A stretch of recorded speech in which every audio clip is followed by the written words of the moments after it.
ಕಲಬುರಗಿಯಲ್ಲಿ ವಕ್ಫ್ ಕಾನೂನು ವಿರುದ್ಧ ಬಿಜೆಪಿ ರಾಜ್ಯಾಧ್ಯಕ್ಷ ಬಿವೈ ವಿಜೇಂದ್ರ ನೇತೃತ್ವದಲ್ಲಿ ನಿನ್ನೆ ಬೃಹತ್ ಪಾದಯಾತ್ರೆ ನಡೆಯಿತು. ಈ ಸಂದರ್ಭದಲ್ಲಿ ಮಾಜಿ ಸಚಿವ ಬಿ ಶ್ರೀರಾಮುಲು, ಶಾಸಕ ಬೈರತಿ ಬಸವರಾಜು, ರಾಜ್ಯ ಪ್ರಧಾನ ಕಾರ್ಯದರ್ಶಿ ಪಿ ರಾಜೀವ್, ಮಾಜಿ ಸಚಿವ ರೇಣುಕಾಚಾರ್ಯ ಸೇರಿದಂತೆ ಮತ್ತಿತರರು ಉಪಸ್ಥಿತರಿದ್ದರು.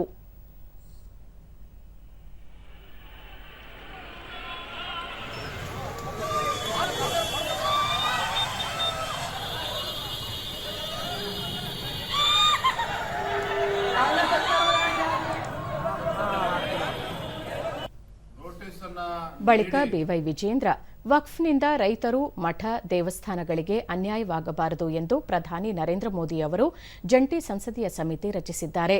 ಈ ಸಮಿತಿಯು ದೇಶಾದ್ಯಂತ ಪ್ರವಾಸ ಮಾಡಿದೆ. ವಕ್ಫ್ ಕಾಯ್ದೆ ತಿದ್ದುಪಡಿಗೆ ಪ್ರಧಾನಿಯವರು ಮುಂದಾಗಿದ್ದಾರೆ ಎಂದು ಹೇಳಿದರು. ರಾಜ್ಯ ಸರ್ಕಾರ ವಕ್ಫ್ ವಿಚಾರದಲ್ಲಿ ರೈತರಿಗೆ ನೋಟಿಸ್ ನೀಡುವ ಮೂಲಕ ಜಮೀನುಗಳನ್ನು ಕಸಿದುಕೊಳ್ಳುವ ಪ್ರಯತ್ನ ಮಾಡುತ್ತಿದೆ. ಈ ನಿಟ್ಟಿನಲ್ಲಿ ರಾಜ್ಯಾದ್ಯಂತ ತಾಲೂಕು ಕೇಂದ್ರಗಳಲ್ಲಿ ನಿರಂತರವಾಗಿ ಹೋರಾಟ ಮಾಡಲಾಗುತ್ತಿದೆ ಎಂದರು. ಇದೇ ವೇಳೆ ಬೆಳೆ ಹಾನಿಗೊಳಗಾದ ರೈತರ ಸಮಸ್ಯೆಗಳನ್ನು ಆಲಿಸಲು ಕೃಷಿ ಸಚಿವರು ಕಲ್ಯಾಣ ಕರ್ನಾಟಕ ಭಾಗಕ್ಕೆ ಆಗಮಿಸಬೇಕು. ಬೆಳೆ ಹಾನಿಗೊಳಗಾದ ರೈತರಿಗೆ ಎಕರೆಗೆ 25,000ದಿಂದ 30,000 ರೂಪಾಯಿಗಳನ್ನು ರಾಜ್ಯ ಸರ್ಕಾರ ಘೋಷಣೆ ಮಾಡಬೇಕೆಂದು ಒತ್ತಾಯಿಸಿದರು. ಉದ್ದೇಶ